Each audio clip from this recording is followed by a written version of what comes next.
Vriende, goeiemôre. Dis Dinsdag die 20ste Mei en ons is by Koffiekuier 942. Nou vanoggend gaan ons weer saam lees uit Handelinge 11, daar die eerste 18 verse. En ek wil jou uitnooi om wanneer ons hierdie teks lees vanmôre, opnuut weer jou eie verhaal, jou eie storie in jou gedagtes te hou. Ons het ons almal, soos wat ons Vrydag en ook Sondag gesê het, sekere tradisies waarmee ons groot geword het, sekere dinge wat ons altyd gehoor het, maar dis hoe mense dit doen. Ek hoor vandag nog my pa se woorde wat baie keer gesê het, 'n Karstens doen dit, of 'n Karstens doen nie dit nie. So, daardie goed het ons gevorm, en dit het ook 'n bepaalde invloed op ons geloof en ons verhouding met die Here, en hoe ons ook dink oor ons roeping as gelowiges. So, lees saam met my in Handelinge 11, daardie eerste 18 verse. Die apostels en die ander gelowiges in Judea het gehoor dat mense wat nie Jode is nie, ook die woord van God aangeneem het.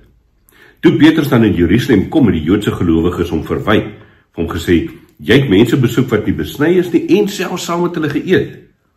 Petrus het toe vir hulle alles mooi uiteengesit. Ek was in Joppe, besig om te bid toe ek in geesvervoering 'n gesig gesien het hy gesê. Ek het iets soos 'n groot doek wat aan sy 4 punte neergelaat word uit die hemel sien afkom, en dit het tot by my gekom. Toe ek goed daarna kyk, sien ek daarin 4-voetige diere van die aarde, wilde en kruipende diere en wilde voëls. Ek het toe 'n stem gehoor wat vir my sê, kom Petrus, slag en eet. Maar ek het geantwoord, nooit nie, Here. Ek het nog nooit my mond aan iets gesit wat onrein of onheilig is nie. 'n tweede keer het ek die stem uit die hemel gehoor, wat God rein verklaar, mag jy nie onrein ag nie. Dit het 3 keer gebeur en daarna is alles weer in die hemel opgetrek.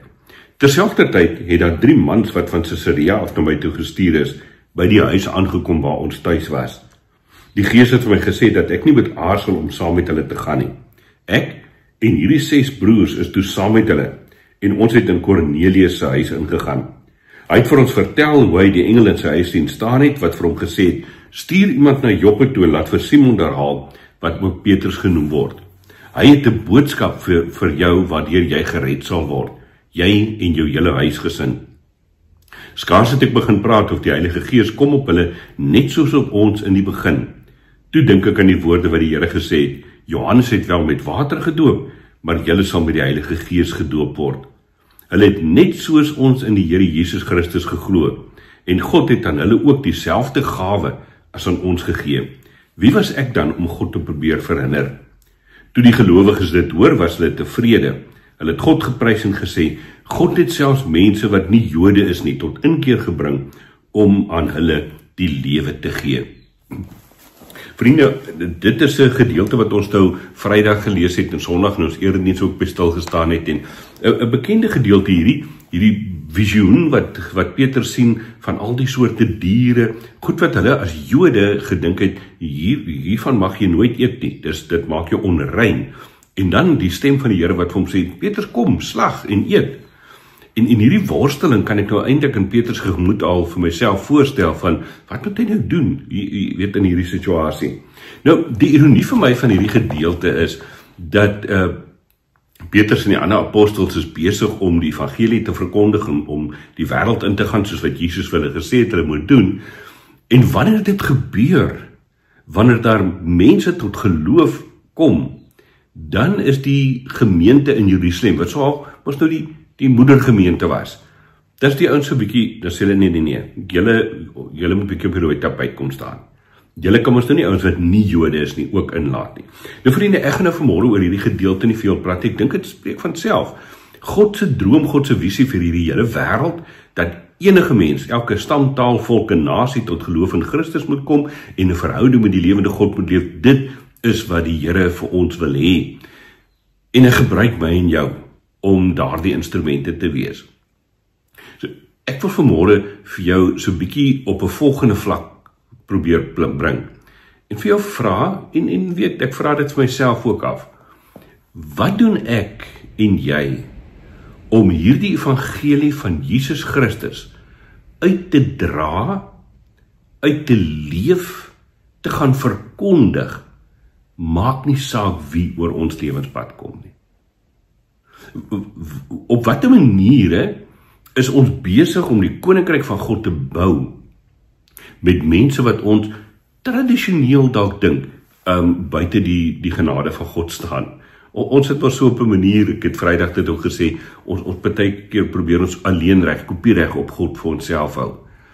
Maar dis nie wat die woord vir ons leer nie.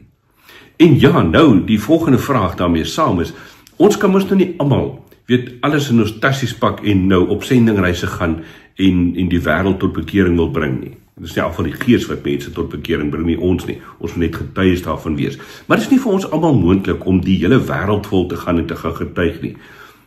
Maar wat doen ek en jy hier waar ons leef? Op watter manier bring die Here dalk die sendingveld, as ons dit tussen aanhalingstekens kan sê, op jou voorstoep op? Kom ek probeer dit baie prakties maak. As jy iewers in 'n aftreeoord bly, dan is daar personeellede wat by daardie aftreeoord werk. Maak nie saak van watter kleur of ras of taal of nasie hulle is nie. Op watter manier kan daardie personeellede in jou lewe sien, sonder dat jy iets daaroor hoef te sê, kan hulle in jou lewe sien dat die Here Jesus koning is? Dink vir 'n oomblik gou daaroor na. Hoe hanteer jy hulle? Hoe praat jy met hulle? Wanneer hulle vir jou kom help met iets, kos bring, wat ook al.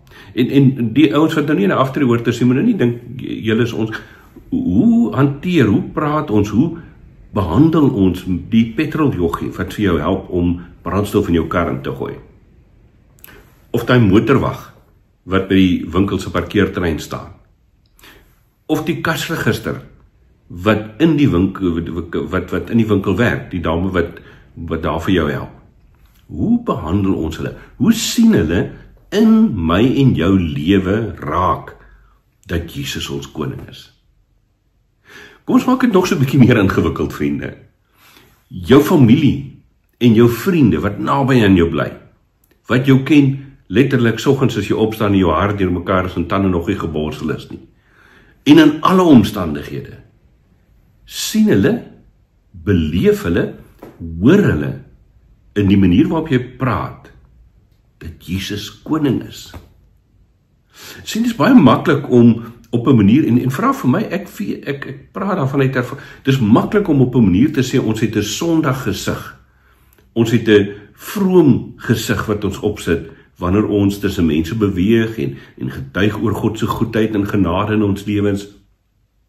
Maar as by baie van ons, meeste van ons, is daar maar so 'n bietjie 'n donkerder kant van, waar ek kan sê, maar as ek nou kwaad raak, dan kan ek maar iets sê. En ek hoef nou nie altyd die regte ding te doen nie, vriende, maar dis wat die woord ons eintlik daartoe uitnooi. Om op so 'n manier altyd onder alle omstandighede te leef, te praat, te dink, te doen, dat Jesus Christus se koningskap in my en jou lewe sigbaar word. Dis ons roeping. Want wanneer ons dit doen, dan is ons besig om die evangelie van Jesus Christus uit te dra, uit te leef in hierdie wêreld en sy koninkryk so te bou. En ons hoef dit nie te doen op die tradisionele maniere, met soos wat ek Sondag gesê het, skaapbout of hoenderpastei en malva pudding nie. Ons kan maar so 'n bietjie waag. Ons kan maar so 'n bietjie oor grense gaan. Een van ons lidmate sê Sondag na die erediens vir my, Dominee, baie dankie vir hierdie boodskap, maar kan ons eerder nie praat van grense skuif nie, maar grense afbreek. Grense afbreek, wat mense weghou van Jesus Christus af. Dis ons roeping. Mag ons dit uitleef. Kom ons bid saam. Here, baie dankie dat ons vanmôre weer die woord kan oopmaak. En Vader, dat ons kan nadink ook oor die roeping wat ons het om die wêreld in te gaan en getuies te wees van u koninkryk hier op aarde ook. Gee vir ons Heilige Gees die wysheid, die onderskeidingsvermoë, die vasberadenheid om dit elke dag onder alle omstandighede getrou te doen. Ons bid dit, Here Jesus, ter wille van u koninkryk hier op aarde. Amen. Vriende, ek hoop jy het 'n heerlike Dinsdag verder. Kan ek sommer in aansluiting by hierdie boodskap sê, ek neem vrymoedigheid vir die van julle wie die Here dit op julle hart lê. Ons gemeente het verskeie projekte, sendingorganisasies wat ons ondersteun, barmhartigheidsprojekte, voedingsskemas, noem dit maar op, 'n klomp goed waarmee ons gemeente besig is om koninkrykswerk te doen. En ons het tog ook geld nodig om dit te doen. En eerskomende Saterdag het ons 'n stap vir sending geleentheid spesifiek dan nou om ook ons sendelinge en die organisasies waarby ons gemeente betrokke is, so 14 van hulle, om hulle ook voortdurend te kan bly ondersteun. En ek vra vir jou, as die Here dit op jou hart lê om ook 'n bydrae vir NG Gemeente Kogelberg te maak vir hierdie uitreik en opbouprojekte van ons. Ek gaan die bankbesonderhede van ons gemeente hier in die videoetjie sit aan die onderkant en ook in die WhatsApp groepe deel. Sit tog asseblief net verwysing by koffiekuiers, dan weet ons van watter deel van die gemeente af hierdie bydrae dan ook kom. Baie dankie dat jy ons ook hiermee ondersteun. Ons gesels eerskomende Vrydag dan verder en dan oor Handelinge, as ek nou reg onthou, 16, daardie gedeelte wat Lydia tot bekering kom. Lydia, die eerste vrou wat regtig eintlik groot tree gegee het om in die kerk in Europa te vestig dan ook. So, Vrydagoggend kuier ons weer saam. Geniet jou dag verder, mooi week en mooi loop.